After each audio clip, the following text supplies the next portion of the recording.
We need to talk about the GoPro Hero 10 and the one reason why getting this camera for filming underwater is an absolute no-brainer. Let's do this.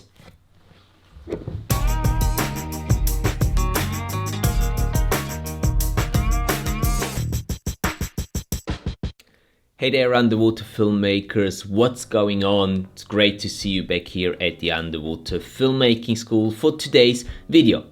Now in today's video I want to share with you my thoughts about the fairly new GoPro Hero 10, especially obviously when it comes to filming underwater, and I want to tell you why I think the one feature that I think makes this camera a really valuable tool for filming underwater. Now I've picked this camera up a couple of weeks ago, just before I headed out to Porto Santo, Portugal for my assignment to document the World Championship in underwater videography and photography for the CMAS organization. Now I had the camera with me throughout that assignment. I took it on pretty much every dive with me, and I was able to do probably about a dozen or so dives with it and collect some experience using the camera underwater, so I feel quite confident talking to you about what the pros and cons are of this camera, generally speaking, when we talk about filming underwater. But before we get into my first impressions and what I like and what I dislike about this camera, let's have a look at some example footage first, so you can see for yourself what this camera is capable of. Enjoy!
GoPro has really done it again and made this camera, the GoPro Hero 10, their best camera so far. Without doubt.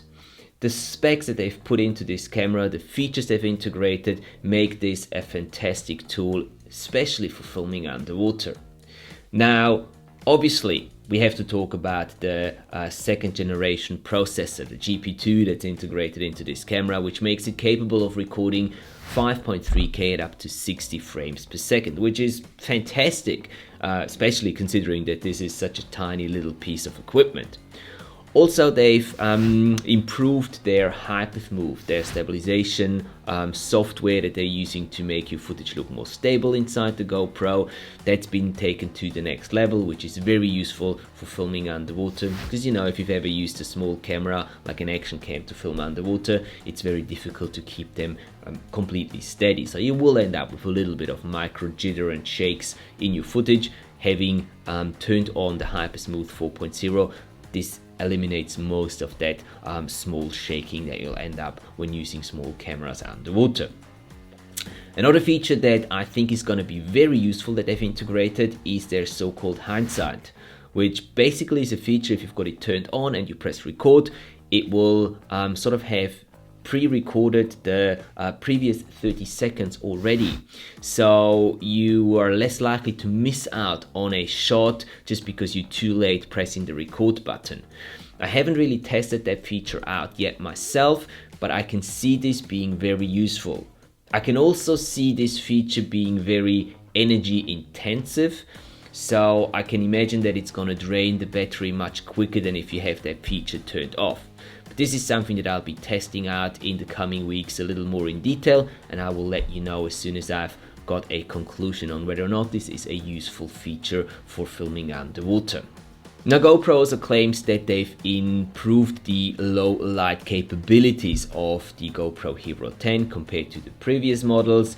Personally, I don't really know if that's exactly true. I still saw some noise in the shadows when the light conditions weren't ideal. So I would still not use this camera. I would still not call it a low light camera by any means, but it might be a little better than their previous GoPro models. Still, you do want to make sure that you have plenty of light when filming with the GoPro Hero 10 for best results.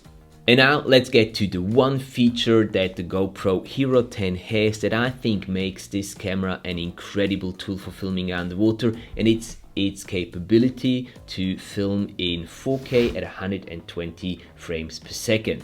This feature alone makes it a no-brainer for me to get this camera and to use it as a B-cam whenever I film underwater.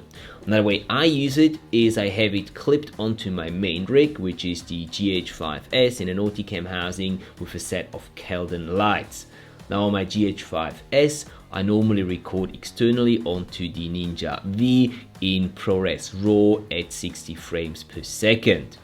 And then having the GoPro Hero 10 clipped just above the dome port of my GH5S, I have this set at 4K and 120 frames per second. And whenever I come across a situation where I think that the 60 frames per second might just not be enough when it comes to, you know, slowing down the footage in post and making it look a little more dramatic, a little more epic, I just press the record button on my GoPro Hero 10 and I can capture the same situation simultaneously in 120 frames per second at 4K. And especially being able to do that in 4K is just amazing and something that a lot of even larger cameras are not capable of doing nowadays. So this feature alone, in my opinion, and for the type of shooting that I do underwater, is making the investment, the $500 you pay for a GoPro Hero 10 right now, absolutely worth it, and make this camera a fantastic companion and a fantastic B-cam for my personal use when filming underwater. Now obviously you can use the GoPro Hero 10 as well as a standalone camera if this is going to be your only camera for filming underwater, but then there's a couple of things that you need to keep in mind. First of all, you will need to rig the camera up a little bit and put some accessories onto it to make it perform at its best.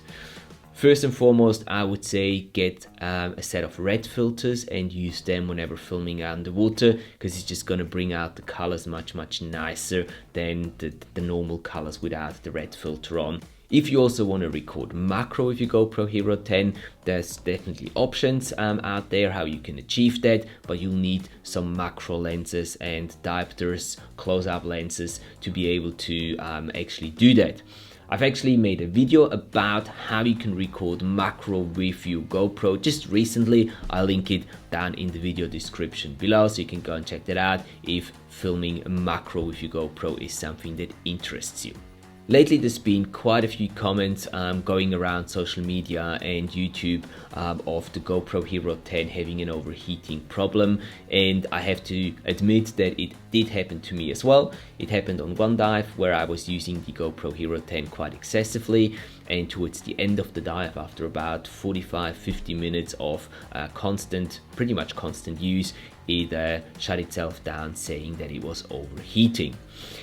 This is something that you need to keep in mind if the GoPro Hero 10 is going to be your main camera and you're going to be using it a lot while being underwater. For me, this is not a major concern, simply because for me it's going to be a B cam and I'm just going to be using it occasionally to film certain situations that I want to have captured at a higher frame rate. But other than that, the camera is not really going to be running throughout the entire dive. Still, if it's going to be your main camera, it's going to be the one that you're going to be relying on, then this is an issue that you should be aware of.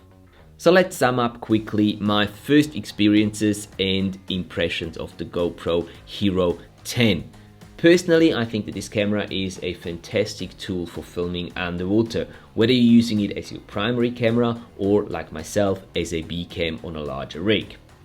Now obviously it does have some drawbacks, like the still not great low light performance and the overheating issues, which might, depending on how you use the camera, be a bigger or a smaller issue for yourself, but still something worth thinking about before getting the camera. Now I would be really interested in hearing your thoughts about the GoPro Hero 10. Have you gotten the camera ready? Have you used it for filming underwater? What are your thoughts about it? What feature do you like best when it comes to filming underwater with the new GoPro Hero 10? And how satisfied are you with the camera in general? Please use the comment section below to put your thoughts about the GoPro Hero 10. I'm really curious to hear them. And that's already it for today's quick first impression video of the GoPro Hero 10 for filming underwater. Now if this video was useful to you and you got something out of it, please do not forget to hit that like button and also consider subscribing to the channel so you're not missing out on any future content that will be uploaded here. Also, if you do want to support the channel a little bit and you're thinking about getting a GoPro Hero 10 for yourself, consider using the affiliate link down in the video description below. It's not going to cost you anything extra, but you're going to be supporting the channel by giving me a bit of a kickback so that I can keep making these videos here for you. That's all from me for today. Thank you so much for your time and for watching, and now head out there and create some amazing underwater imagery. I'll see you in the next video.